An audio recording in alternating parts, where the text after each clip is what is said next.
A Seccional São Paulo, da Ordem dos Advogados do Brasil, por sua comissão do Acadêmico de Direito, tem a honra de apresentar o webinar Minha Trajetória na Advocacia, evento promovido pela referida comissão, com o apoio da Comissão de Cultura e Eventos da OAB São Paulo. Informamos que este evento compactua com um dos Objetivos de Desenvolvimento Sustentável estabelecidos pela ONU, sendo ele educação de qualidade. Com a palavra, senhoras e senhores, doutora Bruna de Silos, coordenadora da Comissão do Acadêmico de Direito da OAB São Paulo.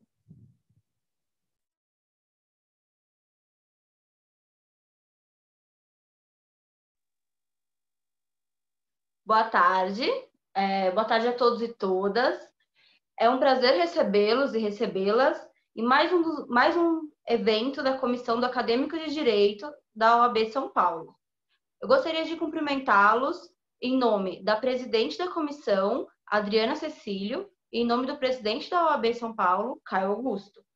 Além disso, eu gostaria de agradecer e cumprimentar os nossos expositores que estão aqui hoje presentes, que irão nos brindar com a trajetória profissional até então apresentada, e é de grande honra recebê-los. Dr. Jairo, presidente da subseção de Itaquaquecetuba, e doutora Larissa, presidente da Comissão de Igualdade Racial.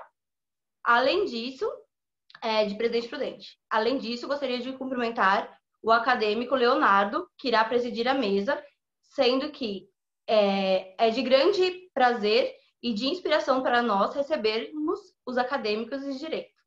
É isso. Passo a palavra para o Leonardo. Boa tarde, pessoal. Vocês conseguem me ouvir bem? Bruna, consegue confirmar para mim? Oi, Leonardo. Te escuto. Estão me ouvindo bem? Ótimo. Pessoal, é um prazer estar aqui com vocês à distância nesse encontro. Meu nome é Leonardo, como a Bruna falou, e eu agradeço imensamente à Comissão do Acadêmico de Direito, ao pessoal que está participando da estrutura desse nosso encontro, da nossa conversa, desse bate-papo. E um agradecimento especial à doutora Adriana, ao doutor Jairo, doutora Larissa, que vão ser nossos e nossas expositores hoje, certo? Bom, quando me foi feito o convite para falar para presidir a mesa da trajetória na advocacia, eu peguei o trecho do tema e dividi em duas partes. No trecho do tema, nós falamos de trajetória, então aí um caminho, um desenrolar, algo em desenvolvimento, e no final, a advocacia, um caminho que vá até a advocacia. E na trajetória, nós precisamos necessariamente de pessoas para desenvolverem esse caminho. E a pergunta e reflexão que me vieram à mente é o seguinte: quem são as pessoas que estão ocupando esse caminho? Quem são as pessoas que conseguem, desenvolver essa trajetória visando a advocacia? E aí a gente pega a segunda parte da temática, que é a própria advocacia, e a gente se pergunta como essas pessoas que desenvolvem o caminhar conseguem ser combativas na advocacia, sendo que vivenciamos uma crise das instituições, uma violência institucional em certa medida. E é interessante porque nós trouxemos duas pessoas para falar da trajetória na advocacia. Quem são essas pessoas? Quais foram as dificuldades para desenvolver e chegar na área, no cargo da advocacia?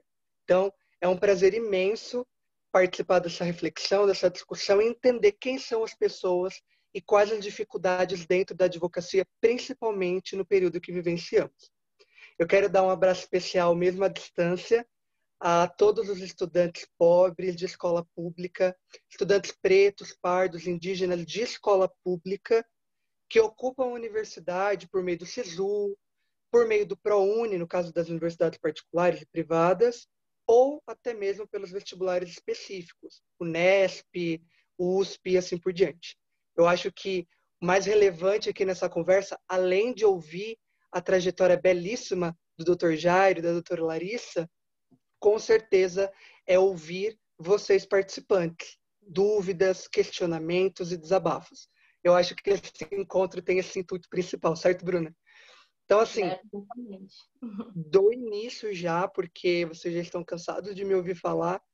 Vou iniciar convidando primeiro o Dr. Jairo, que já alertou que talvez tenha que ser um pouquinho mais cedo.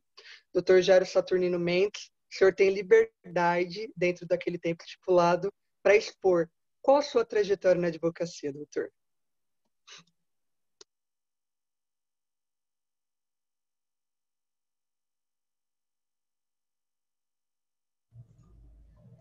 Agora estão me ouvindo? Sim. Quero renovar os cumprimentos à Bruna, à Larissa, ao Leonardo e também à Adriana pelo convite feito a este presidente, que hoje me sinto bastante honrado em conversar com todos vocês e também quero cumprimentar a todas as pessoas que nos acompanham hoje, cumprimentar os acadêmicos de direito, os estudantes também citados pelo Léo, de muita importância, que ao pouco mais à frente fiz parte desse grupo. E então renovo aqui os meus cumprimentos e agradeço a todos vocês pela oportunidade dada hoje. Bem, para falarmos da trajetória, eu preciso falar um pouco da minha infância. E a minha infância foi um pouco dura, aliás, totalmente dura. Eu nasci, como falo, em berço de ouro, nasci de uma família pobre, venho de uma família pobre, de pais separados. Eu fui criado pela minha mãe desde os 5 anos, eu já trabalho já. Aos 5 anos, eu cuidava de carros na feira, que tinha uma feira em frente à minha casa, minha mãe vendia temperos. E quando ela estava vendendo temperos, eu ficava ali na calçada olhando os carros, e com esse dinheiro eu ajudava na renda de casa. Eu tenho 4 irmãos, 2 são eu e meu irmão por parte de mãe, e mais 2 irmãs, de mães, meu pai teve um outro relacionamento, acabei ganhando mais 2 irmãs. E nessa criação com a minha mãe, nessa trajetória de cuidar, que morei na Casa Verde, isso se iniciou no bairro da Casa Verde, que fica em São Paulo, e aqui eu mando um abraço ao meu amigo Leandro. Eu fui crescendo na Casa Verde, e com 9 anos, mais ou menos, minha mãe não tinha mais condições de manter o pagamento do aluguel naquela região, e aí eu fui para a região de Guarulhos, onde eu fui morar numa comunidade. E morando nessa comunidade, minha mãe saía na parte da manhã para trabalhar, e eu ficava com meu irmão. Eu estudava numa escola pública, eu já tinha uns 9 anos, mais ou menos. E eu e meu irmão ia cedo para a escola e minha mãe ia trabalhar. Eu voltava com meu irmão e nós saímos para pegar latinha na rua, para vender a latinha, papelão, para comprar doce para comer, porque era o nosso almoço, mas só tinha janta só. Então, esse período, que foi um período muito difícil, aí passou um pouco mais, minha mãe não tinha condições mais nenhuma de ficar conosco, eu vim morar com meu pai mora na Santa Cecília, eu mando um grande beijo para ele agora. E aí vim morar com meu pai é jornaleiro, e ele tinha um sonho que eu também fosse jornaleiro. Só que eu nunca gostei de trabalhar na banca de jornal. O meu sonho era ser jogador de futebol. E eu não tinha, embora tivesse esse sonho de ser jogador de futebol, eu não sei jogar bola. Então, eu só tinha um sonho. E eu ficava insistindo nesse sonho. Conta até um episódio que aconteceu. Um dia, meu pai pediu para mim ficar na banca. E aí ele falou, você pode ir um pouquinho mais tarde. Nós morávamos num condomínio. E no condomínio tem uma quadra de futebol. Ele falou para mim chegar umas 11 horas, mais ou menos, E umas 9h30, mas por volta das 9h30, os meninos do prédio começaram a jogar bola e eu desci para jogar. Eu era fanático de futebol e aí eu fui jogar com eles e perdi o horário. Quando eu fui ver, já era mais de 11h30. Eu olhei aqui, eu subi, tomei um banho rápido, desci, fui para a banca, cheguei lá, eu voltei o meu relógio para as 11 horas. Aí meu pai me perguntou, que horas são? Eu falei, 11 horas. Ele falou, não, são meio-dia. Não, pai, meu relógio está marcando 11 horas. Então, foi um dos episódios aí em relação ao futebol que não deu certo. E meu pai também falava, você tem outro sonho? Eu falei, tenho um sonho de ser piloto de avião, só que eu tenho medo de altura. Também não daria muito certo. E assim se foi. Eu com uns 12 anos, eu tive meningite, fiquei internado por volta de 6 meses. Eu, naquela época, tive sequela, perdi os movimentos da minha perna. E tem um amigo, Leandro, como eu mencionei aqui no início, que me ajudou. Pelo esse fato de eu ser fanático por futebol, esse Leandro saía todos os dias da escola, ia lá em casa chutar a bola comigo, e assim foi voltando o movimento das minhas pernas. Então, quando eu falo em amizade, eu falo que eu tenho um grande amigo, que é esse Leandro.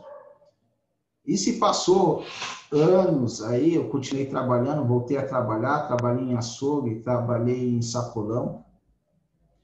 E aí, nisso, eu não vim mais morar com meu pai, fui morar com a minha tia. E aos 15 anos, eu venho morar em Itaquaquecetuba. Saí de São Paulo para morar em Itaquaquecetuba. E minha tia, naquela, também não tinha condições de manter o aluguel. Ela veio para Itaquá, ela já tinha um terreno aqui. E aqui eu iniciei a minha trajetória. Não pensando ainda na área jurídica, mas começando um novo ciclo.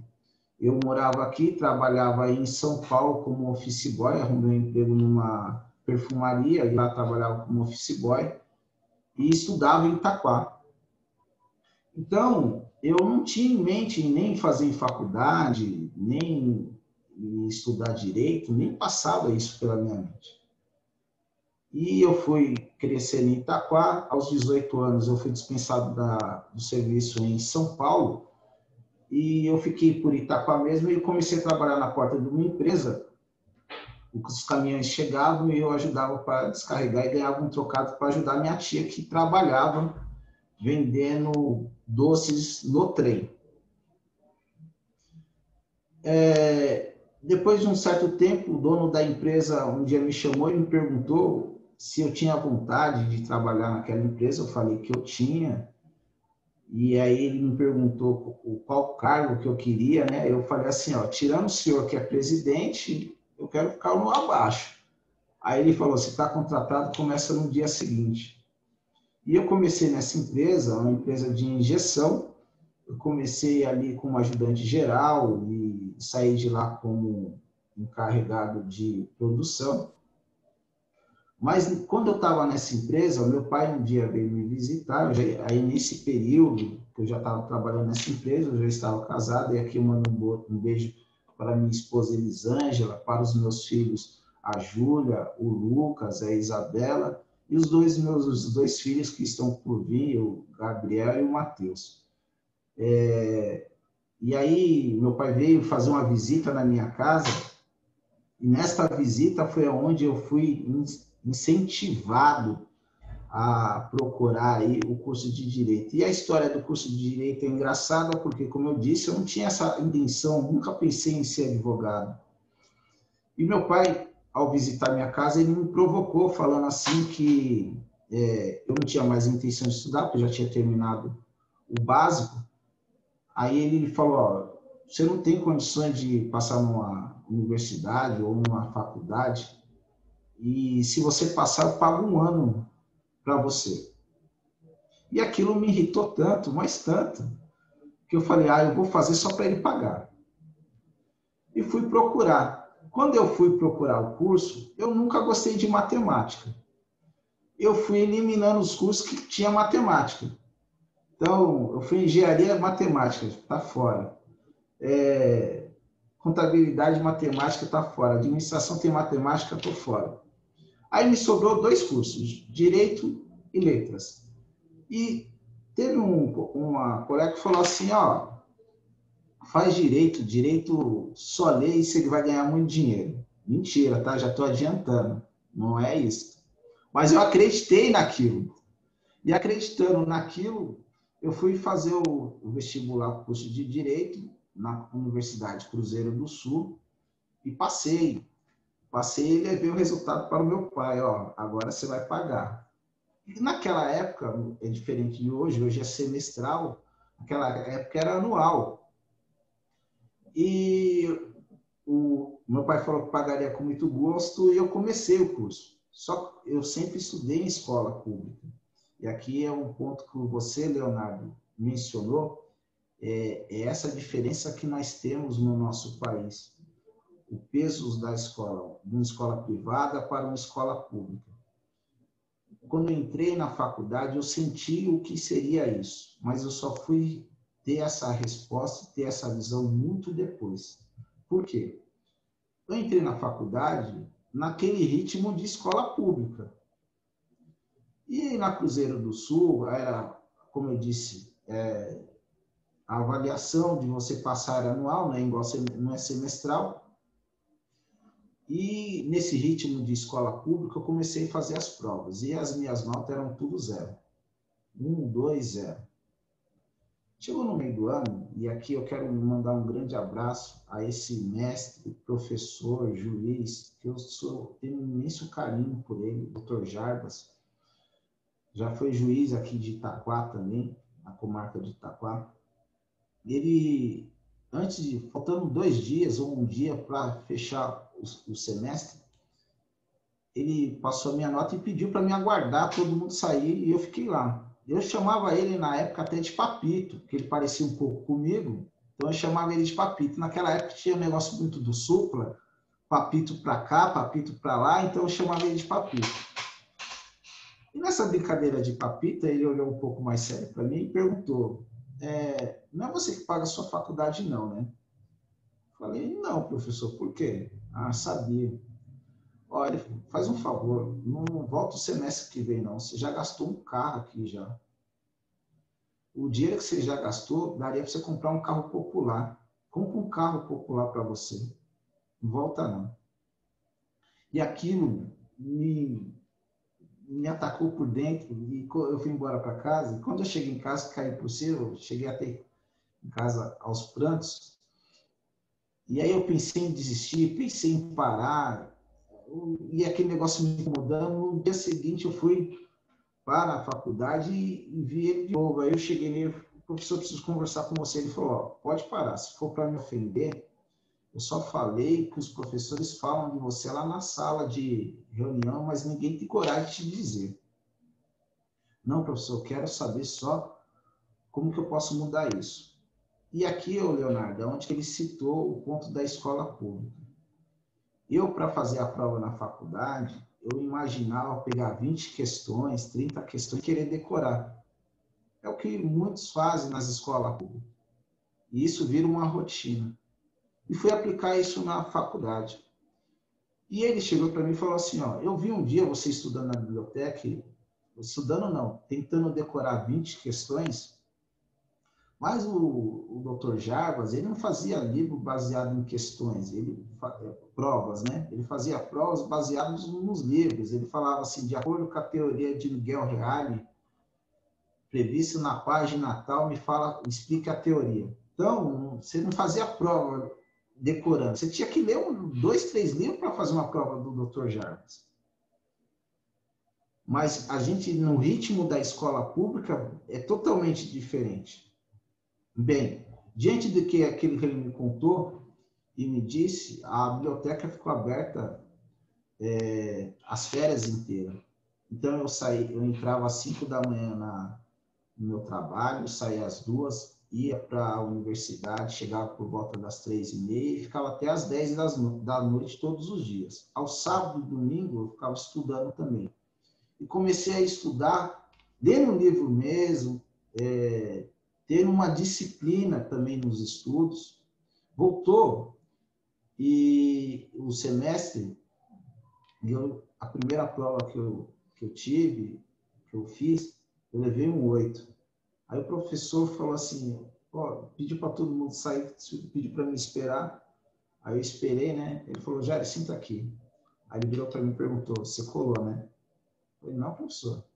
Não, você colou. Tenho certeza que você colou. Eu falei, não, não colei, professor. Mas eu nem liguei, porque eu fiquei tão contente com o 8, meu primeiro 8. E aí, eu consegui recuperar todas as notas no semestre, menos em um. Para ir para exame, né? Eu consegui recuperar todas as notas para ir para exame, menos em uma, que foi sociologia.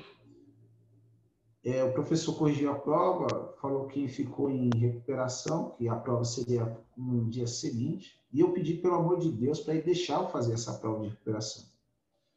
E ele me disse, na época, que, desculpa, eu fico até um pouco emocionado, porque é um fato bastante marcante.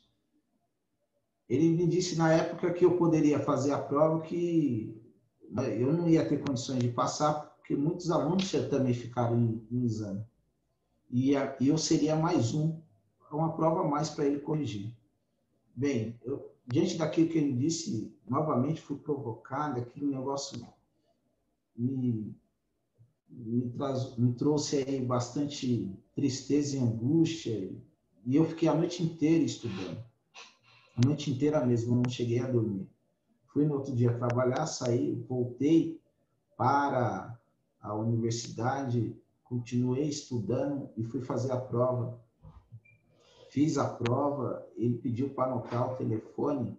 Naquela época eu morava no fundo da casa da minha sogra, que aqui eu já mando um abraço e um beijo para ela, a dona Jandira.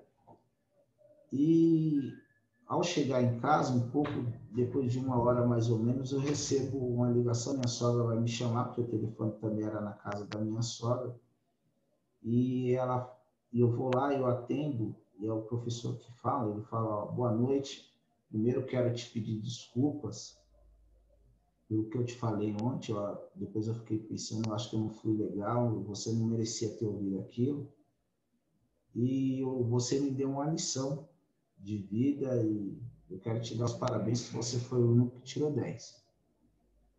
Naquele momento, eu me apaixonei pelo direito, porque depois de tantos desafios, aquele 10 para mim representou muito.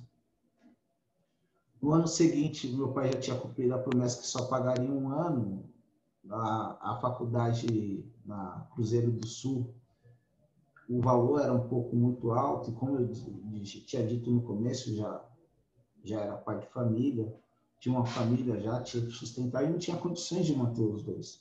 Aí eu fui para a Universidade de Mogi das Cruzes, que o preço era um pouco mais acessível.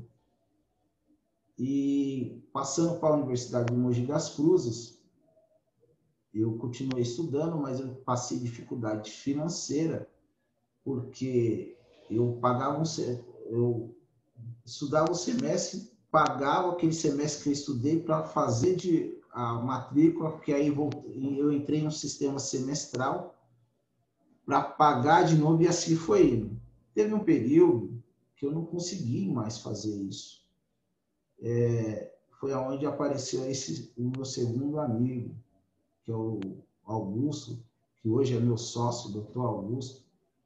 Naquela época, ele tinha acabado de ser dispensado do serviço, e ele pegou a rescisão dele e eu falei assim, Augusto, eu vou parar porque eu não tenho mais condições de pagar a faculdade. Ele falou, não, já você não vai parar não. Tô pegando a minha rescisão, tô dando para você e você vai continuar. Ele pegou toda a rescisão que ele recebeu para me quitar o semestre, para me fazer a matrícula para o semestre seguinte. Continuei estudando, terminei a faculdade, fiz o exame de ordem. No primeiro exame, eu passei na primeira fase, fui reprovado na segunda fase.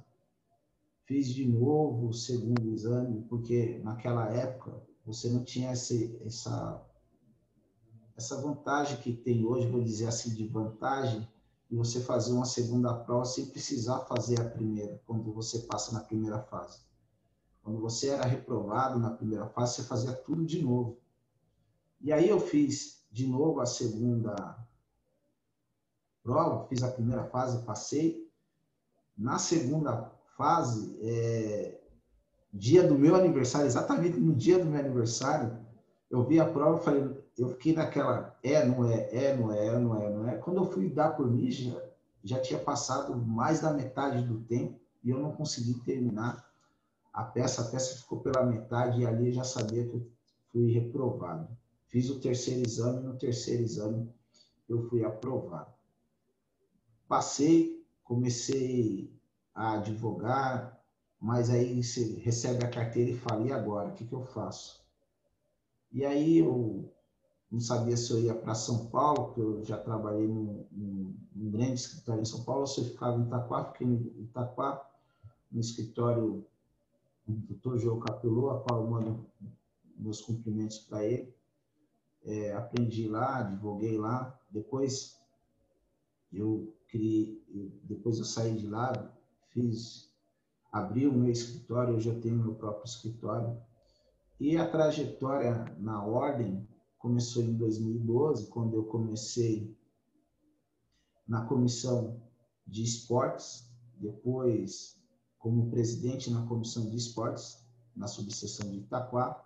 Depois eu vim para a presidência da Comissão de Direito do Trabalho, porque eu me tornei especialista na área de Direito do Trabalho. E depois eu vim a ser vice-presidente da subseção de Itaquá e hoje estou a presidir a OAB de Itaquá-Setúbal. Então, é essa trajetória que eu tenho na advocacia desde o início até hoje. Encerrou, doutor? Sim, estou à disposição de vocês. Maravilha. Quero agradecer muito pela fala do senhor. E mais uma vez nós percebemos, né, como o fator socioeconômico é fundante para o desenvolvimento da nossa trajetória. E aqui eu não digo, né, só a trajetória acadêmica, mas a trajetória de vida. Tanto é que até alguns anos atrás, alguns estudantes sequer tinham a oportunidade de ingressar na universidade. Hoje, com as cotas raciais, o sistema de reserva de vagas aos estudantes de escola pública, nós minimamente, e olha que eu digo minimamente, conseguimos tentar ingressar na universidade. E mesmo quando ingressamos, temos dificuldade em permanecer. Então, é interessante ouvir mais um relato de um estudante que teve dificuldade de ingressar, dificuldade em permanecer, e quando saiu, teve dificuldade também em conquistar o seu espaço. É um prazer te ouvir falar, doutor Jair, é um prazer. Prazer, meu. E agora eu convido, por gentileza, a doutora Larissa Aparecida Costa. Você tem o tempo estipulado para expor a sua trajetória. Pode ficar à vontade, doutora. Obrigada, Leonardo. Eu gostaria de agradecer o Leonardo, em nome de todos os acadêmicos, saudar também a doutora Bruna, em nome da comissão dos acadêmicos de Direito, saudar também o doutor Jairo, muito pela oportunidade que a gente teve de partilhar um pouquinho da sua trajetória, conhecer a luta e a grande perseverança desse nosso colega. É realmente um momento para que a gente possa compreender que cada um de nós tem um percurso longo, cheio de desafios, cheio de obstáculos, mas que bom ver esse grande homem aqui hoje compartilhando conosco a sua vivência. Fico muito feliz pela oportunidade de conversar um pouquinho e trazer para vocês um pouco também da minha trajetória. Meu nome é Larissa, como o Leonardo já me apresentou, eu sou advogada aqui no interior de São Paulo, na cidade de Presidente Prudente. Nós estamos a 600 quilômetros de São Paulo, né? São Paulo capital. E é sempre um prazer poder conversar com acadêmicos, vislumbrar um pouquinho esses caminhos possíveis dentro do mundo jurídico, sobretudo dentro desse grande panorama de desigualdade do nosso país. Enquanto mulher negra, também vindo de uma vivência de uma família também com recursos escassos, A gente sabe o quanto é difícil o ingresso e, sobretudo, como o Leonardo colocou, a permanência no ensino superior. Depois, quando a gente se forma, a realidade de abrir escritório, de atuar na advocacia, de ter prestígio e o respeito mínimo de todas as pessoas. Eu também venho de uma família humilde aqui do interior. Os meus pais, a minha mãe e meu pai, foram os primeiros que quebraram o ciclo de exclusão e conseguiram, por meio da educação, novas oportunidades de trabalho. Meu pai entrou por meio do esporte na Unesp, de Presidente Prudente, fazendo educação física.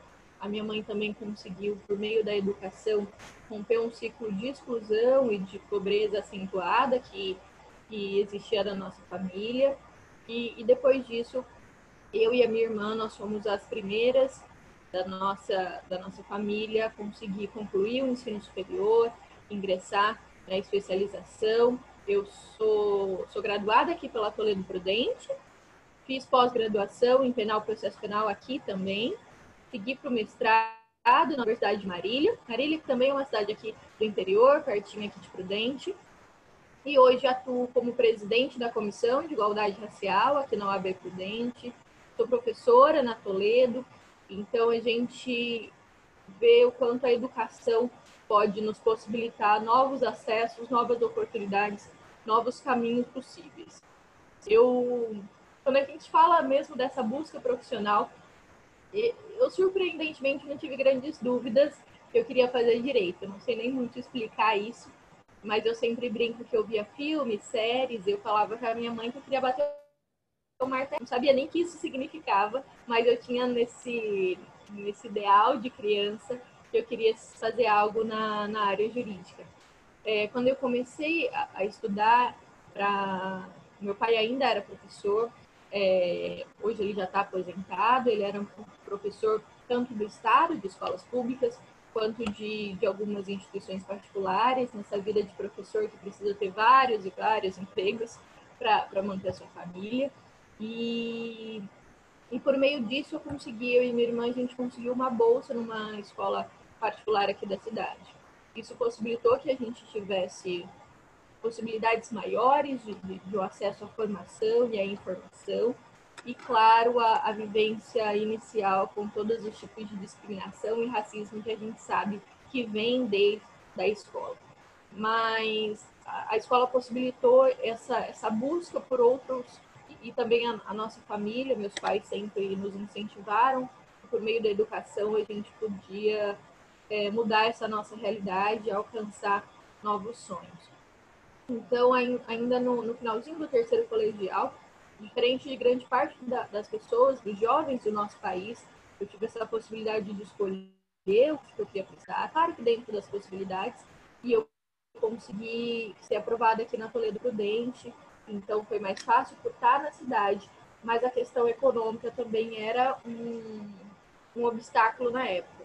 Então, por meio também de bolsas, eu consegui me manter no ensino superior, fazendo estágio, conseguindo ajudar em casa. Então, foi aqueles desafios, mas que a paixão pelo direito a gente vai descobrindo também ao longo da faculdade, que vai se ressignificando a cada novo desafio, foi ganhando forma.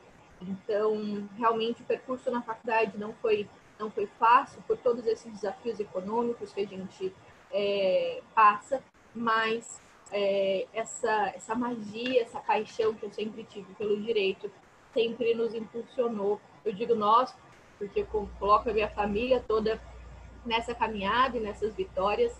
Então, a gente conseguiu, ao longo dos 5 anos, finalizar o curso de Direito. Eu tive uma grata surpresa ainda no 4º ano. A minha instituição ela tem um convênio com algumas instituições também aqui da região, de fora do país, e por meio de um processo seletivo, eu consegui uma bolsa que me possibilitou estudar 6 meses na Universidade de Coimbra. Algo impensável para todo mundo, para qualquer um dentro das minhas condições. Inclusive, até hoje, é engraçado que me pego pensando se isso realmente aconteceu, se foi um sonho, se foi um delírio coletivo, mas aconteceu.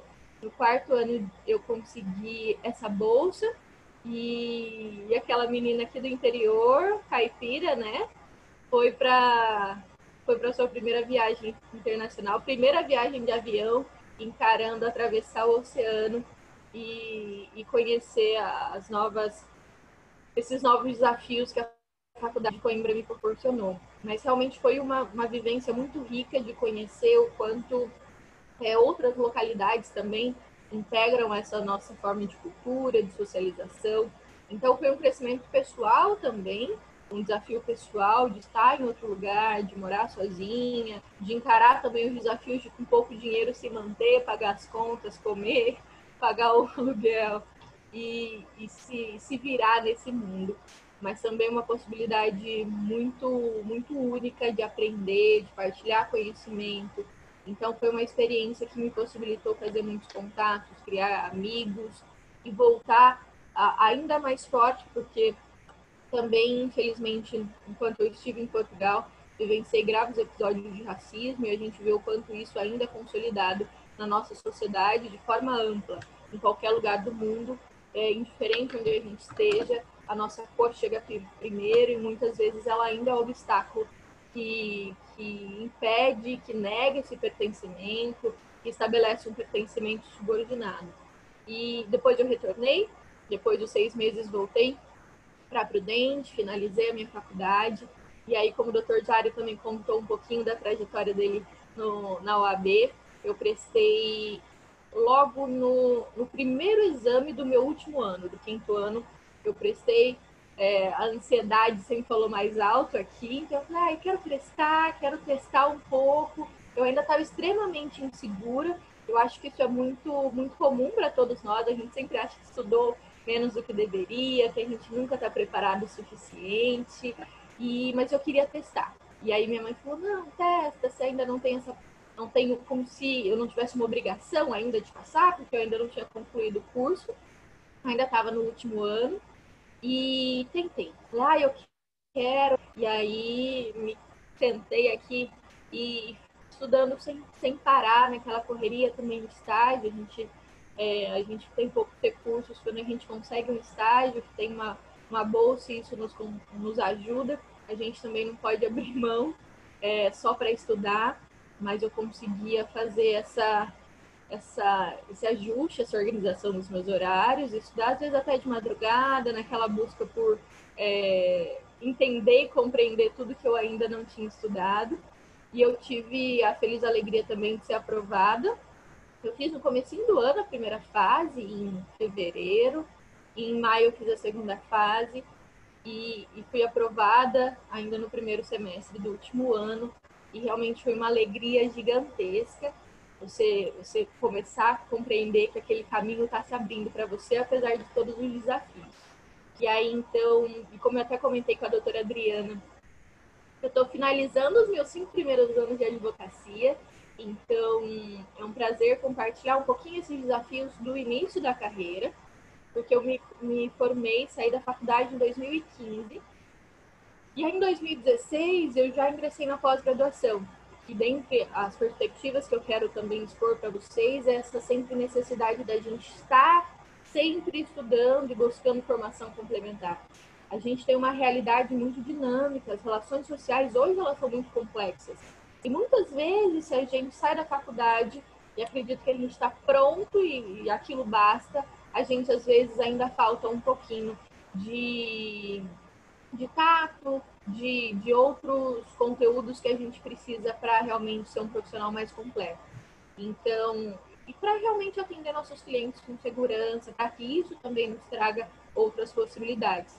Se manter estudando nesse processo é fundamental. E aí, em 2016, eu comecei a pós-graduação em penal processo penal, que é a área que eu amo, né? Penal foi sempre a minha primeira paixão durante a graduação e continua sendo a área que eu estudo, que eu pesquiso, que eu trabalho, que eu atuo. E junto com a pós, eu comecei efetivamente a atuar na advocacia. E aí, quando a gente termina de se formar e a gente entra no mercado de trabalho, a gente se pergunta, por onde eu começo? O que eu faço primeiro? A quem eu recorro? Como vai ser? É sempre esse desafio, sempre uma chuva de perguntas. A gente tem mais dúvidas do que certezas. Mas dentro dessa perspectiva de início de carreira, eu consegui, por meio de muitos amigos, ter essa base e também de professores da faculdade. Então, isso foi muito relevante para mim, espero que também seja para vocês, no início da carreira, nos primeiros anos, a importância de fazer redes de contatos que te dão essa segurança. Aqui na OAB Prudente, a gente, inclusive, tem uma rede de advogados que de forma muito solidária, se colocam à disposição. A gente até brinca que são alguns padrinhos, né? Na nossa primeira audiência, uma colega falou, olha, eu vou com você está com alguma dúvida, a gente tem grupos de WhatsApp hoje, usa a tecnologia para nos tornar sempre referência, para se colocar à disposição. Então, nesse começo, eu tive esses grandes amigos, mas montar uma carteira de clientes não é fácil.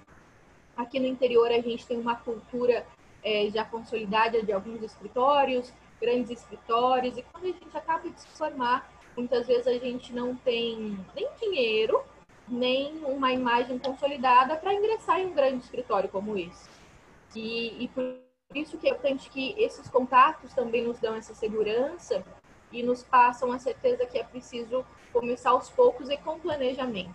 Por isso que, além do network, essa gestão de escritório e gestão dentro da sua realidade, ela vai ser muito determinante. Porque a gente tem muitos amigos que, nessa ansiedade de início da carreira, olha, eu quero abrir escritório, eu vou passar tudo com cartão de crédito. Vou comprar uma mesa aqui, um computador, eu vou alugar uma porta aqui.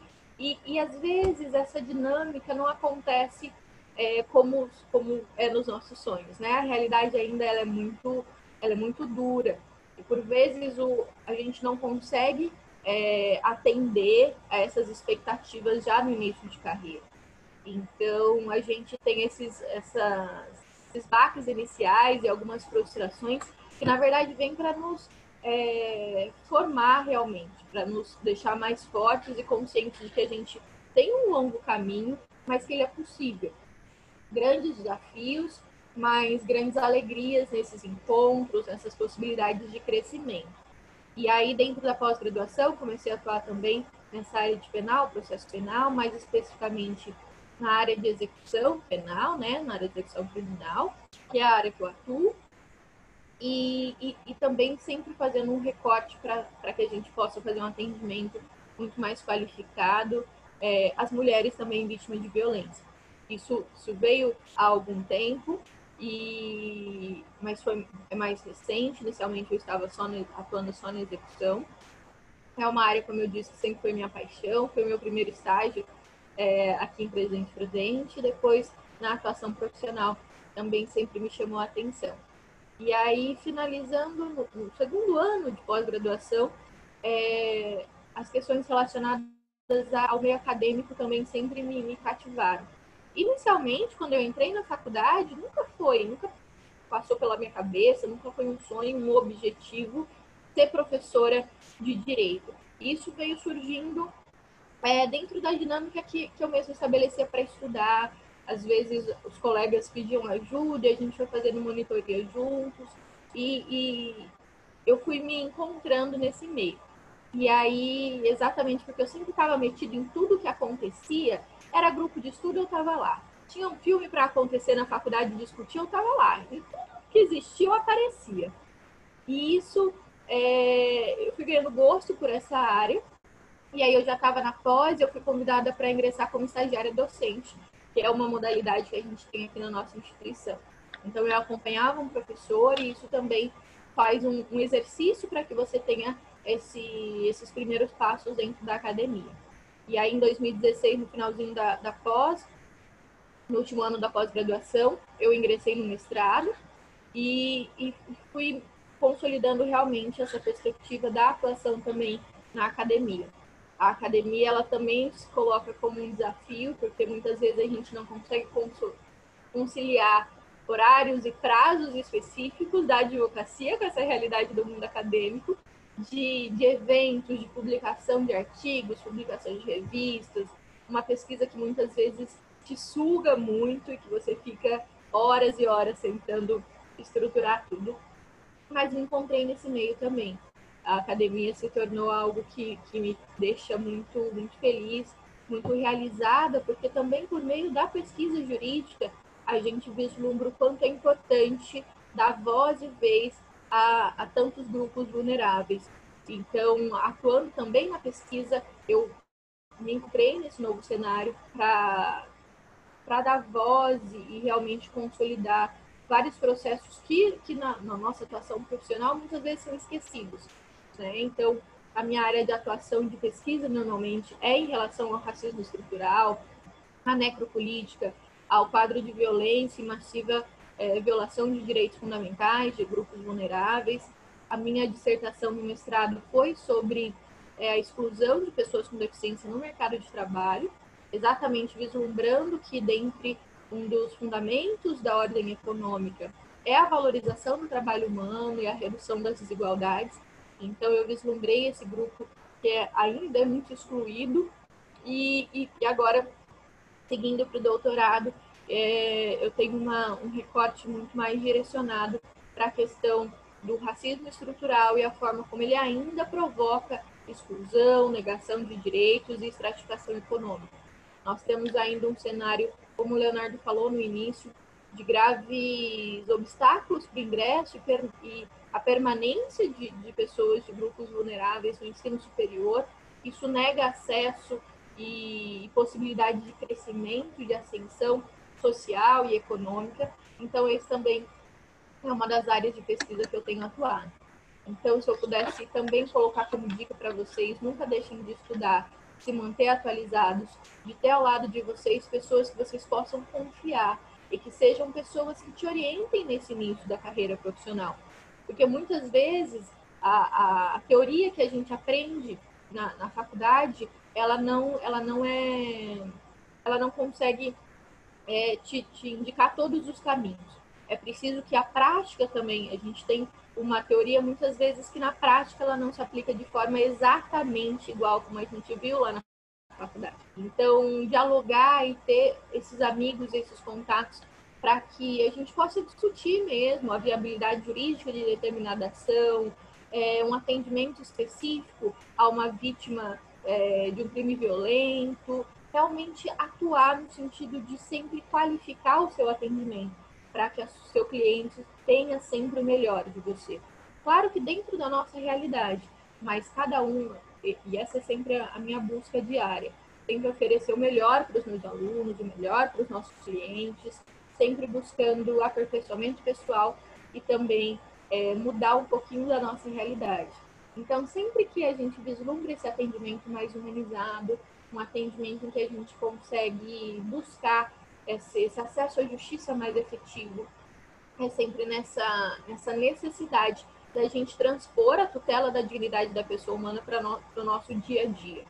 Então, é sempre, muitas vezes, uma atuação combativa que nos desgasta em algumas circunstâncias, mas não vejo uma outra saída, porque hoje, para que a gente possa efetivamente consolidar essa garantia de direitos fundamentais, essa busca da dignidade da pessoa humana, a gente precisa levantar a voz e dizer o quanto esses grupos ainda são sistematicamente excluídos e discriminados. E aí, no meio dessa atuação, a gente vai tendo alguns encontros e algumas possibilidades, como está sendo presidir a Comissão de Igualdade Racial aqui na OAB de Presidente. Na nossa cidade foi a primeira vez que essa comissão aconteceu, então tem sido realmente um desafio e uma alegria poder estar junto a esses colegas, atuando dentro da nossa cidade em casos de intolerância religiosa contra religiões de matriz africana, algumas empresas que ainda não cumprem sua função social e não têm o compromisso com a redução das desigualdades, em não continuar reproduzindo estereótipos racistas por meio de postagens, por meio de seus atendimentos. Então, também a OAB, junto com o Ministério Público, a Defensoria Pública, tem vislumbrado ações para que a gente consiga efetivamente tutelar esses grupos marginalizados. Então, a advocacia nos possibilita muitos caminhos e é por isso que a gente sempre precisa estar em busca de nos manter atualizados, ao lado de pessoas que a gente confie, que possam nos instruir. E, sobretudo, algo que, para finalizar, queria colocar para vocês, a necessidade da gente nunca se afastar dos nossos valores. Aquilo que a gente é, aquilo que a gente tem dentro de nós, que nos motivou desde o começo a buscar esse sonho, que é a atuação na advocacia. Não é um caminho fácil. Nós sabemos que o plano econômico, muitas vezes os desafios relacionados ao racismo, à exclusão das minorias, a exclusão de grupos vulneráveis, ser mulher negra nesse país não é um desafio fácil, mas a advocacia, como a gente sabe, não é uma profissão para covardes. Então, que vocês busquem sempre o sonho de vocês, que vocês não se esqueçam de onde vocês vêm, não se afastem dos valores, mas que vocês permaneçam firmes nesse desafio de concretizar sonhos, de buscar uma sociedade mais justa, mais igualitária. Conte conosco para que a gente possa juntos promover uma mudança social e a gente poder efetivamente consolidar na prática esse Estado democrático de direito que ainda está distante de acontecer, mas que juntos e vislumbrando o nosso melhor sempre, a gente pode construir uma sociedade mais justa, mais igualitária e assim concretizar na prática esses preceitos constitucionais. Mas obrigada, eu acho que era isso, a gente vai entrando, vai falando várias e várias coisas, mas a advocacia sempre foi esse sonho, assim como eu sei que é para vocês. Então eu fiquei muito feliz de conversar um pouquinho com vocês. Já quero conhecer o Léo pessoalmente, abraçá-lo e que a gente possa fazer isso em breve. Obrigada, pessoal. Estou à disposição se vocês quiserem conversar mais um pouquinho. Doutora Larissa, maravilhosa. Quem não concorda pode se retirar da sala, por favor. Mas, brincadeira. Assim, é difícil pegar uma parte específica da sua fala, doutora, para continuar essa discussão. Mas algo interessante e simples que foi dito é: a realidade é dura. E de fato é. E mais uma vez demonstra como as condições socioeconômicas são fundantes para qualquer trajetória. Para alguns, essas condições vão ser de privilégio, né? Então vão abrir mais espaços para serem ocupados, mas para a grande massa, parcela da população que vivencia a desigualdade social histórica no país, é um fator limitante. Então, se eu não tenho dinheiro, eu não vou ingressar na universidade. Se eu não tenho dinheiro, eu não vou permanecer. Se eu não tenho dinheiro, eu vou sair da universidade, né? Não vou continuar a minha trajetória. É um fator limitante. Então, eu agradeço demais por essas palavras e uso aqui a fala do nosso professor Silvio de Almeida, uma grande referência para mim nos meus estudos, na minha pesquisa acadêmica, que é o seguinte: o racismo é um processo em que as condições de desigualdade se reproduzem. Então, se as condições socioeconômicas são fundantes, o racismo é um aspecto que reproduz toda essa desigualdade, né? Bom, eu acho que agora é o momento que os acadêmicos, as acadêmicas têm para trazerem perguntas, dúvidas, ou até mesmo desabafos, e eu vou trazer aqui para o doutor Jairo, doutora Larissa, para responderem. Se vocês me permitem, eu vou fazer uma pergunta só, talvez duas, mas uma pergunta inicial, primeiro para o doutor Jairo e depois para a doutora Larissa. Mas quais os impactos da luta e resistência como estudantes pobres na saúde mental de vocês como acadêmicos na época, né? Como é que foi esse processo com relação à saúde mental de vocês? Vejo como muito pertinente, principalmente nesse momento em que estamos em distanciamento social, sofrendo horrores com a nossa família, individualmente e com pessoas próximas a nós. Essa é a primeira pergunta, o Dr. Jairo tem oportunidade de responder, depois a doutora Larissa.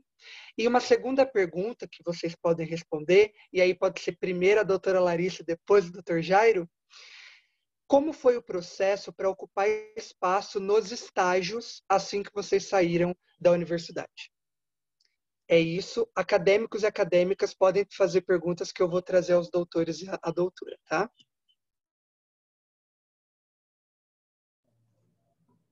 Bem, em relação ao trabalho mental, o Leonardo, como eu tinha dito, eu vim de uma escola pública e eu tive que me readequar a um sistema que é totalmente diferente, que é uma universidade. E eu tive que me readequar porque eu tinha uma família ali que dependia de mim financeiramente. Então, eu não tive esse problema de, como eu posso explicar para você,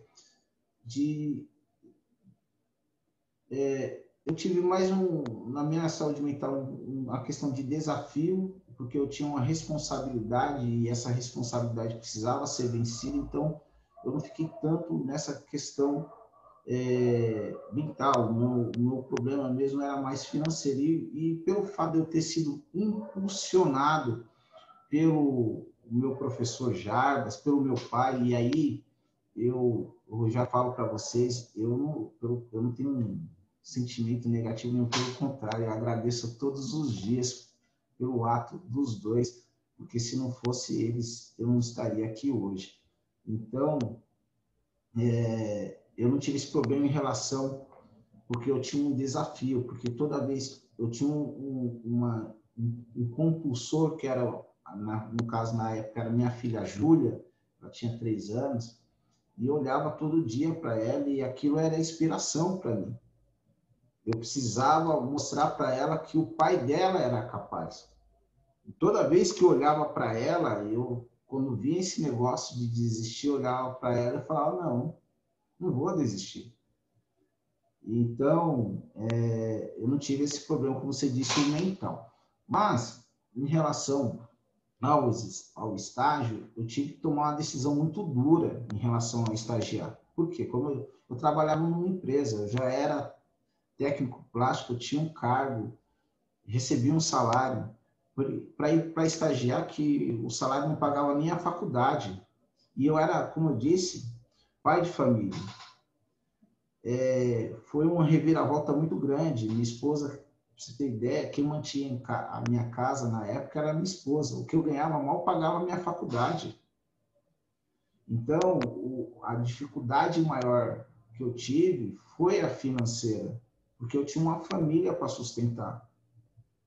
O desafio maior foi o financeiro, porque nós passamos muitas dificuldades nesse período que eu estava estudando. Pra você ter uma base, eu muitas vezes não almoçava e só jantava só, porque para tentar equilibrar a conta que não estava dando no final do mês. Por isso que você falou da saúde mental, na mental eu não tive esse problema, eu tive no estágio. Aí no estágio, quando eu tomei essa decisão de estagiar juntamente com a minha esposa, eu entreguei currículos para vários escritórios. Fui chamado por uns 3 ou 4, e aí, conversando com a minha esposa, eu decidi ficar nesse que eu tinha mencionado, que foi o Dr. João. E ali eu fiquei quase 5, 6 anos, fui para São Paulo, estagiei em quase 5, 6 anos não, aí já com a advocacia. 2, 3 anos, aí eu fui para São Paulo, fui fazer estágio em São Paulo. Depois eu saí do estágio, me dediquei só ao exame da ordem, porque eu tinha sido reprovado a segunda vez. Na terceira, só dedicando para o exame de ordem, eu passei. Depois eu voltei, já como advogado, fui chamado por esse escritório de São Paulo, também fui chamado para o escritório de Itaquá e eu optei em ficar em Itaquá. Mas a dificuldade, como a doutora falou, é imensa no início, porque você começa do zero, você não tem nada, você não tem um suporte técnico. E aqui que entra a importância que hoje nós temos, que é a Comissão da Jovem Advocacia. Essa comissão, e aqui eu parabenizo a todos os jovens advogados e as comissões da Jovem Advocacia e também a Comissão de Direito Acadêmico, que nós não tínhamos isso na época, Leonardo, porque dá um suporte para que você inicie esse trabalho que a doutora Larissa falou, em ter os advogados mais experientes na ajuda do início da carreira é muito importante. Porque quando você está iniciando, você não sabe nem o lado da mesa que você senta, porque na universidade você não aprende isso. E aí você falou agora no sistema de pandemia, eu vou só, desculpa alongar um pouquinho mais, mas agora nós temos um problema maior que é o sistema digital. O sistema digital hoje acabou esse estágio. Poucos escritórios contratam os estagiários, eles contratam mais advogados. E aí nós temos uma deficiência maior, porque antigamente tinha os estagiários que aprendiam ali, nós brincávamos no balcão, mas é ali que aprendia. É ali que era o aprendizado do dia a dia, você conhecia um advogado, o outro, ele te dava uma dica, outro. Hoje, o advogado ele fica 8, 12, 16 horas à frente do computador, trancado numa sala. Hoje o advogado não se comunica mais. Hoje nós temos essa ferramenta aqui de comunicação, mas ela é muito fria. E aí eu até chamo a atenção de todos vocês, jovens advogados, e também os novos advogados, se vocês são a bandeira da ordem, que vão à casa do advogado, frequente a casa do advogado, a casa são de vocês. E por que eu reforço isso? O sistema ajudou, mas por um outro lado ele atrapalhou, porque esse network que a doutora acabou de mencionar vai se apagar com o tempo. Nós vamos acabar, com o tempo, nós vamos deixar de conhecer vários colegas, porque nós só vamos ficar trancados no nosso escritório. As audiências vão começar a ser virtuais. E aí temos um outro problema também que eu chamo a atenção, que é a doença mental. Porque antigamente a doutora Larissa sabe disso, nós íamos fazer uma audiência e aí às vezes nós ficávamos aborrecidos com o ato do juiz ou com o ato de um colega, mas nós conversarmos ali com outro colega, desabafava, nós íamos tranquilo, parece que é mais aliviado para casa. Hoje, com o sistema digital, esse aborrecimento fica tudo interno, você não tem mais com quem conversar. E isso vai se aumentando, e eu vou trazer uma estatística da própria CAASP, que aumentou o número mais de 50% de advogados com problema de saúde mental.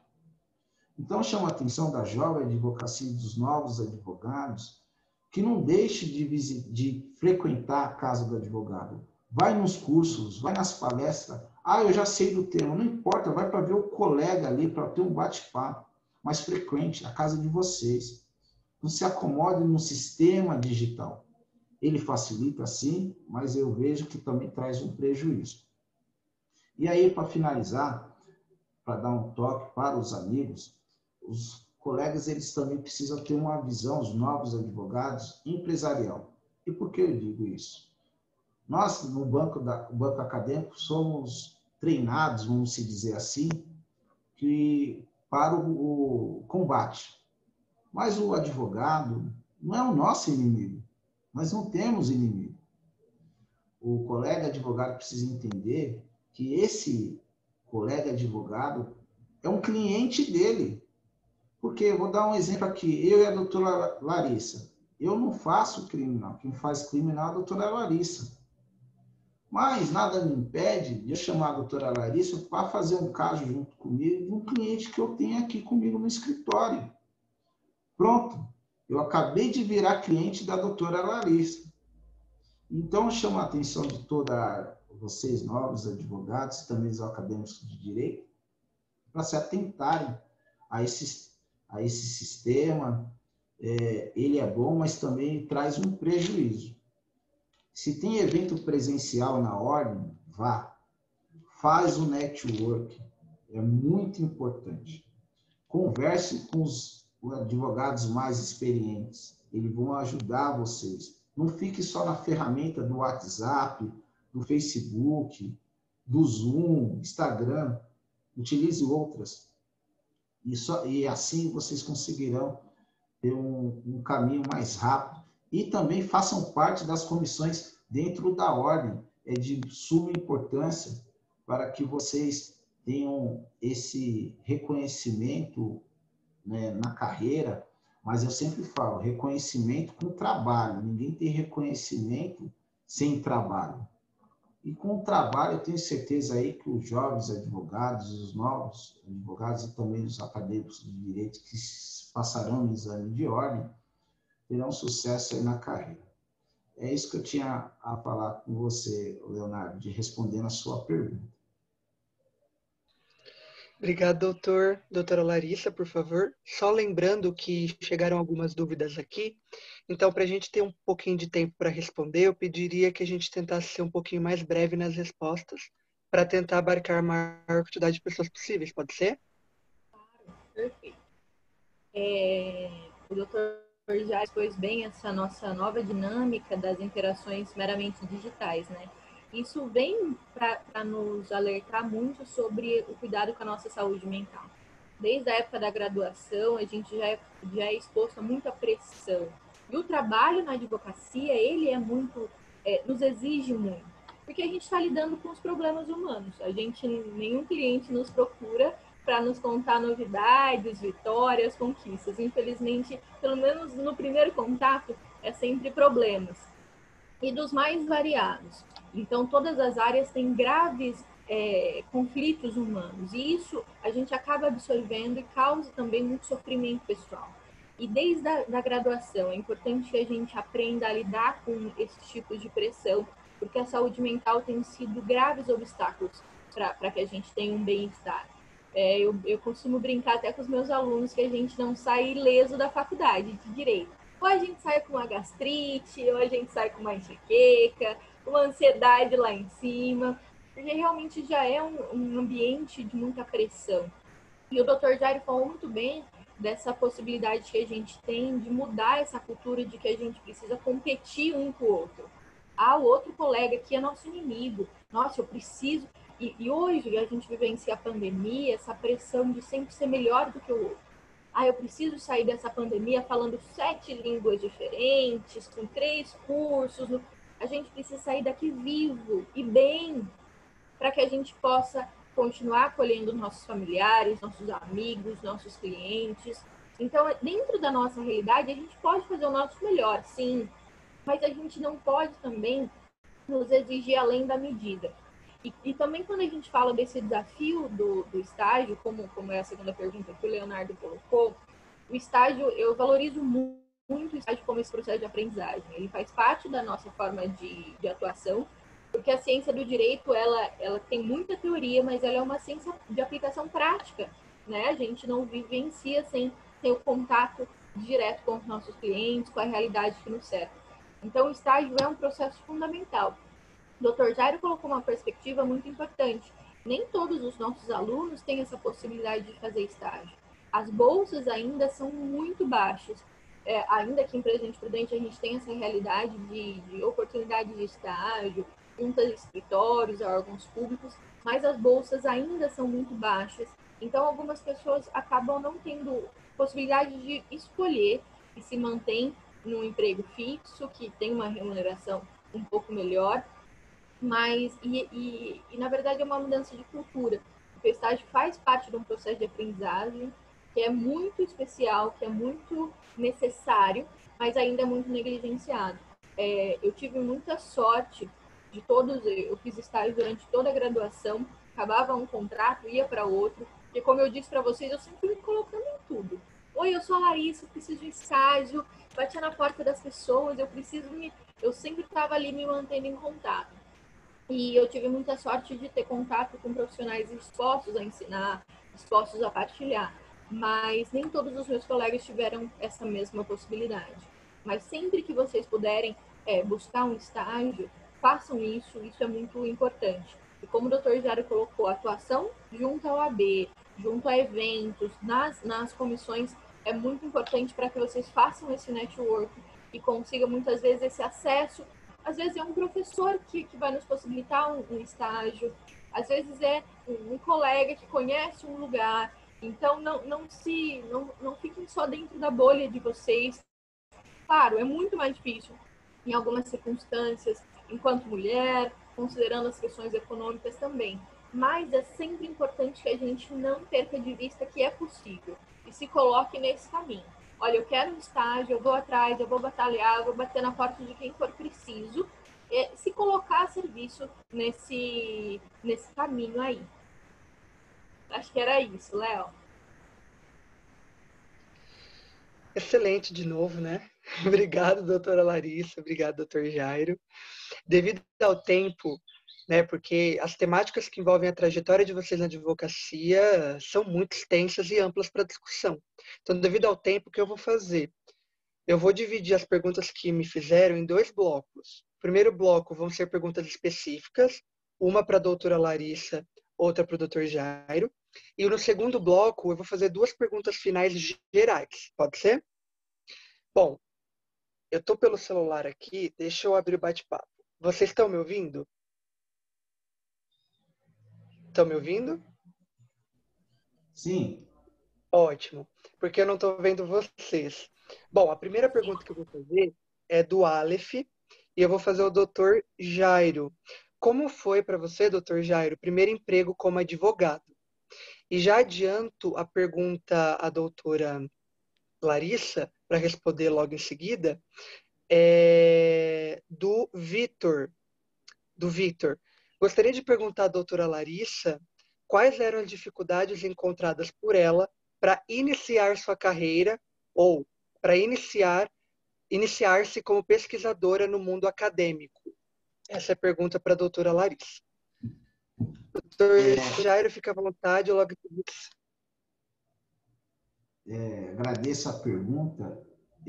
Como eu tinha dito, eu já estagiava no escritório em que eu fui advogar. E como estagiário, na época, eu já fazia petições, eu cheguei já até a participar de uma audiência, mas o juiz não deixou eu participar como estagiário, mas aí eu conto em outro episódio diante do limite do tempo. Então, eu já tinha uma pequena experiência diante do estágio que eu fiz nesse escritório. Então, não tive essa dificuldade no início da advocacia. A dificuldade mesmo foi financeira, mas aí eu fui me especializando no direito do trabalho e as coisas foram, ao tempo, foram clareando mais.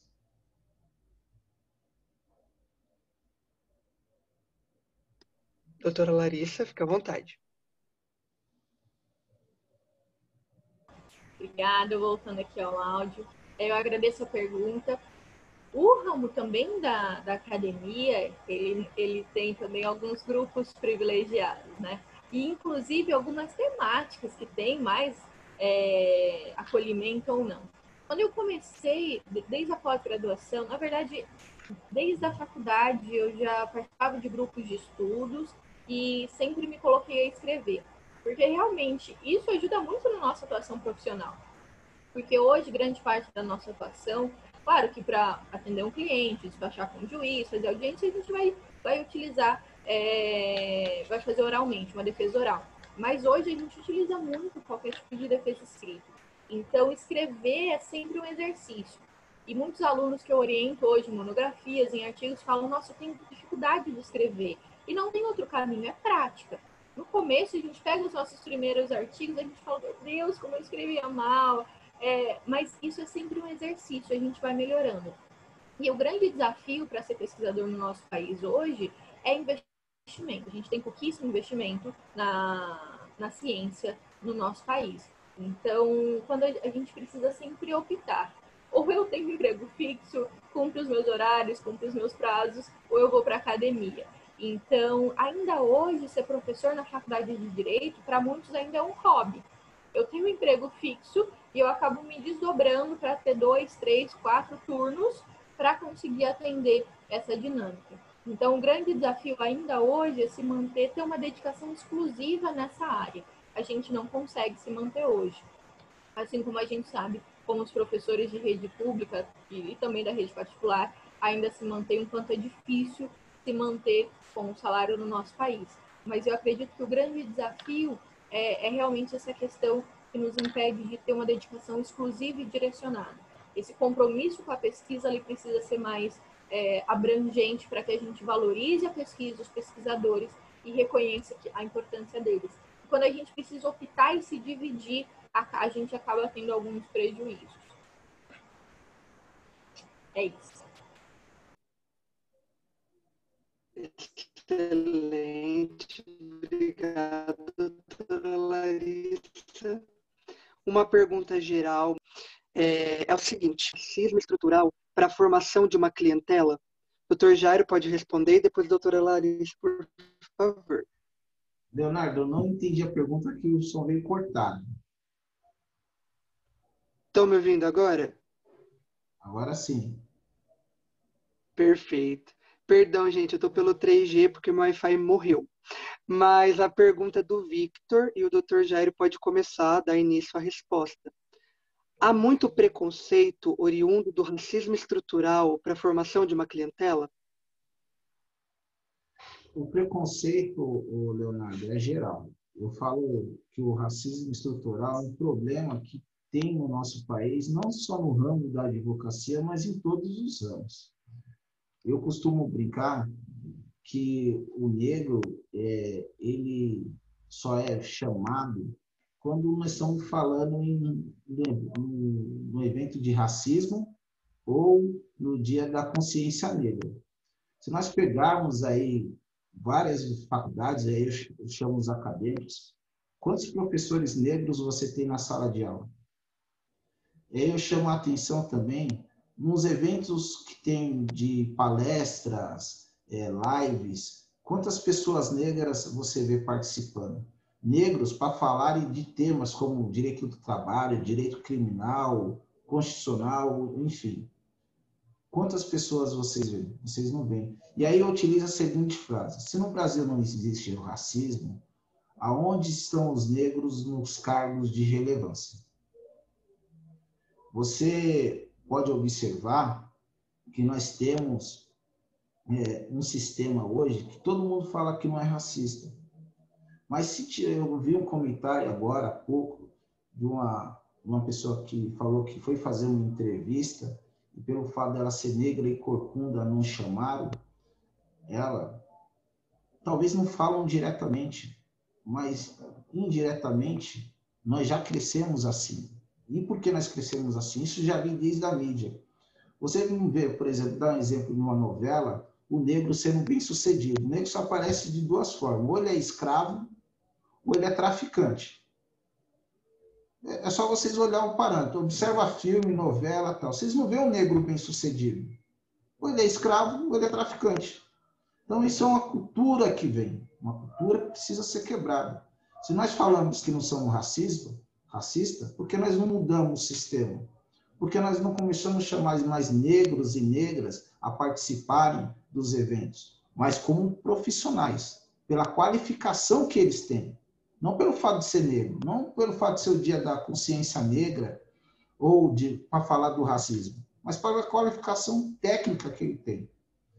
E mais, se nós estamos falando de consciência negra e de dia dos negros, precisamos também observar também que o negro ou a negra, eles não podem só ser vistos e reconhecidos somente nesses dias. Eles precisam ser vistos todos os dias. E nós estamos falando dos negros, só a título de exemplo, nós somos 243 subseções no estado de São Paulo. E, se eu salvo me engano, tem 4 ou 5 negros presidentes. Nós estamos falando de 243 subseções. Então, fica aí como reflexão. Se nós temos dificuldade, sim, na criação da clientela, pelo fato de ser advogados negros, temos sim, porque nós somos avaliados 3 vezes mais do que se fosse o branco, por causa desse racismo estrutural.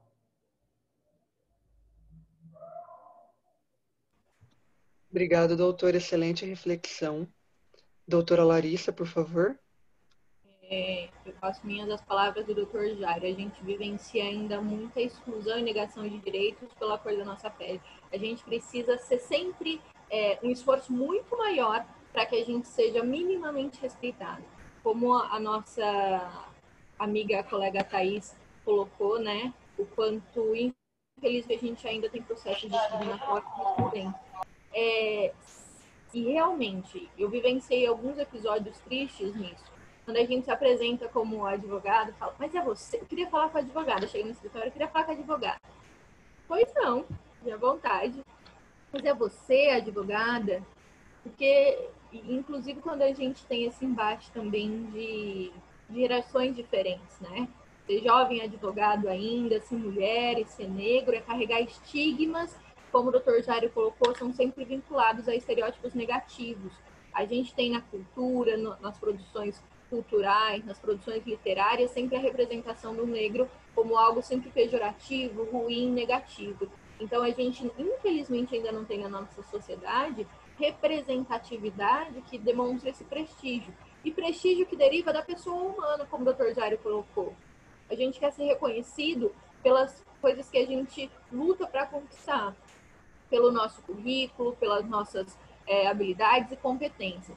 Então, ainda hoje, como a Thaís colocou, a gente vivencia desde a graduação essas diferenças em relação a ser negro, a ser mulher. Se a gente pudesse pensar em alguns caminhos possíveis, sem dúvida, é consolidar esses caminhos possíveis. A gente não tem uma receita pronta de dizer como a gente vai superar isso. Infelizmente, algumas portas ainda são fechadas, ainda hoje são fechadas por esses estereótipos. E eu não sei te dizer, Thaís, qual é o melhor caminho dentro da sua realidade, dentro da sua cidade. Mas posso dizer o que eu fiz dentro desse caminho. Continuei com perseverança e dedicação, demonstrando que a cor da minha pele não definia a minha capacidade dentro da minha atuação profissional. É desgastante extremamente, porque todos os dias a gente tem que acordar e, para além de demonstrar capacidade, a gente precisa ser reconhecido enquanto pessoa humana nesse processo. Mas fazendo esses contatos, se colocando a serviço e mostrando o quão capaz você é, essas barreiras vão sendo quebradas aos poucos. Mas o racismo estrutural, o racismo institucional, ainda nos coloca como cidadão de segunda classe. E por isso que a nossa presença no ensino superior, dentro da OAB, e eu fico tão feliz hoje de ver o Dr. Jairo como presidente de subseção, como ele colocou, ainda é muito raro, que é muito triste. Nós somos maioria no país, nós temos qualidade, nós temos qualificação, mas ainda nós sofremos discriminação. Então, que bom partilhar da história do Dr. Jairo, ver o quanto é possível, e serve realmente de inspiração para todos nós que estamos começando na advocacia, para vocês que estão ainda na graduação, vendo esses caminhos possíveis, com perseverança, com luta, sem esquecer de onde a gente veio, sem nos afastar dos nossos valores, mas sabendo que a gente vai enfrentar ainda algumas portas fechadas, mas algumas vão se abrir. E se elas não se abrir, a gente dá uma empurradinha. Com a nossa competência, com a nossa possibilidade de crescer juntos. Mas, infelizmente, a gente não tem um caminho pronto, não posso te dizer, olha, faça isso e as portas vão se abrir. Mas posso dizer que acredite em você, acredite no seu potencial. Não deixe as pessoas dizer que você não é capaz.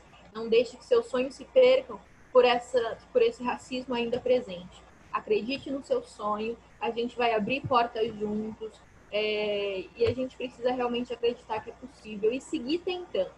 Não deu certo em uma vez, vai dar certo na próxima. Se não der, a gente vai tentar 10, 20 vezes e as portas vão se abrir pela nossa força e pela nossa competência, sobretudo.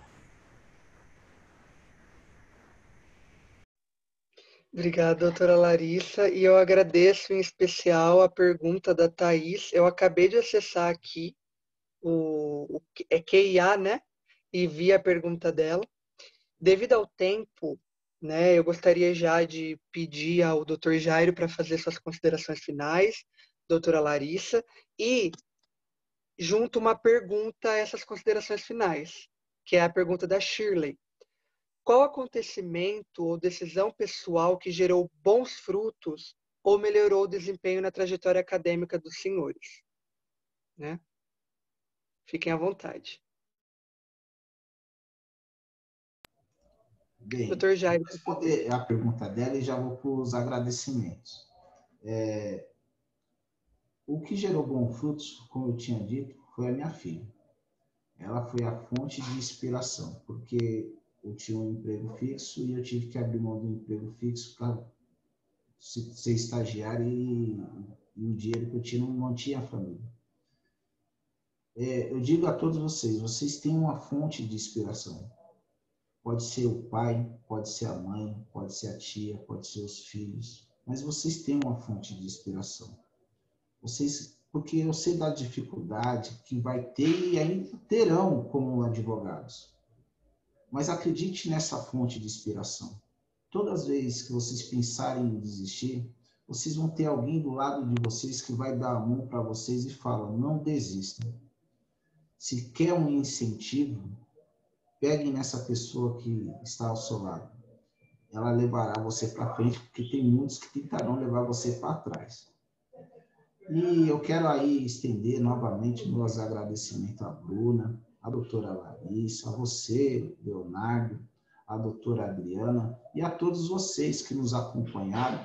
Quero dar um agradecimento especial a duas presidentes de subseções que estão nos acompanhando hoje, que é a doutora Dione, presidente de Maracatu, a doutora Ana Luísa, presidente de Barueri. Um grande abraço a vocês. E um abraço também a alguns colegas, a doutora Daiane, aqui de Itaquaquecetuba, ao doutor Carlos, ao doutor Carlos Abraão. E também eu quero mandar um abraço especial à doutora Miriam, conselheira seccional. Um grande abraço a você também. Um abraço a todos vocês que nos acompanharam hoje. Vou só estender um pouquinho aqui e fazer um convite, Leonardo.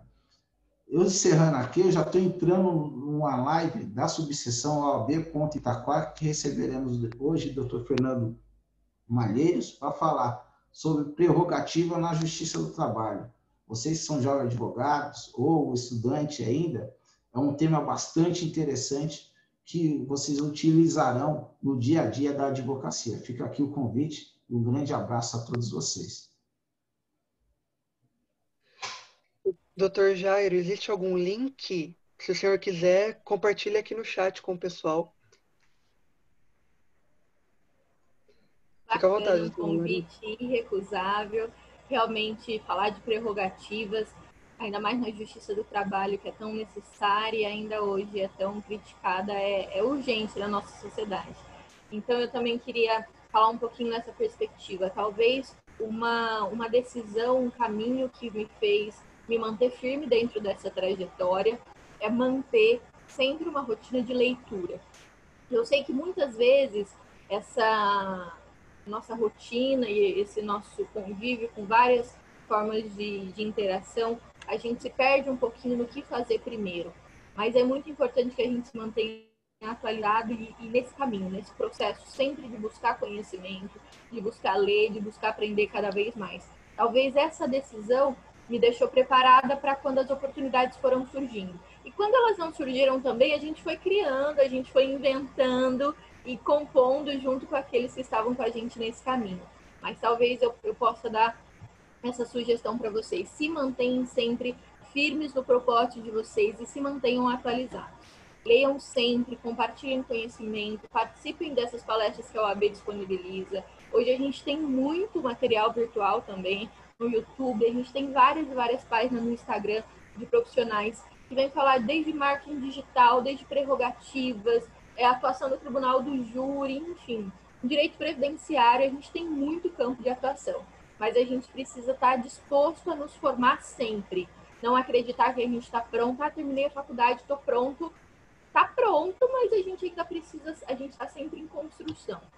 Então, que a gente busque ser melhor para a gente, para os nossos amigos, para a nossa família, para os nossos clientes, e que vocês se mantenham firmes nesses propósitos, no sonho de vocês. A gente tem desafios, a gente tem dificuldades, mas as vitórias chegam e eu fico muito feliz de poder partilhar um pouquinho com vocês. Então, meu abraço a todos os nossos queridos alunos, em nome do Leonardo, um abraço carinhoso também a essa valorosa comissão que é tão importante, em nome da doutora Bruna. Agradeço novamente o convite, fico à disposição para que a gente possa partilhar mais.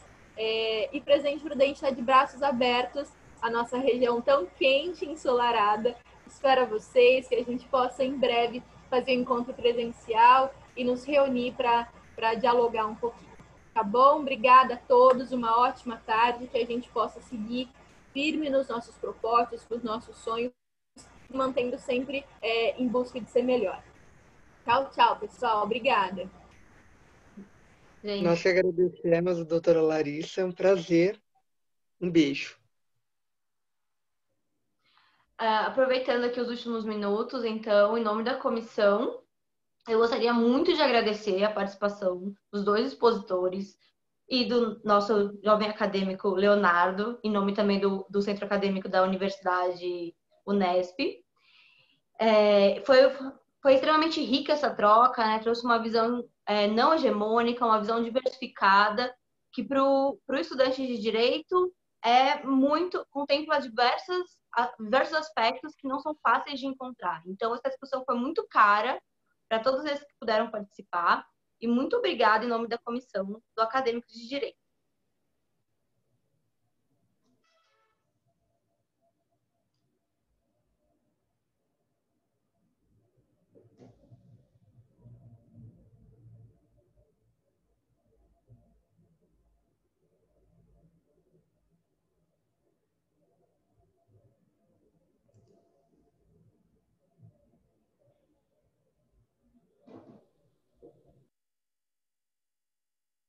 Boa tarde, tchau, tchau.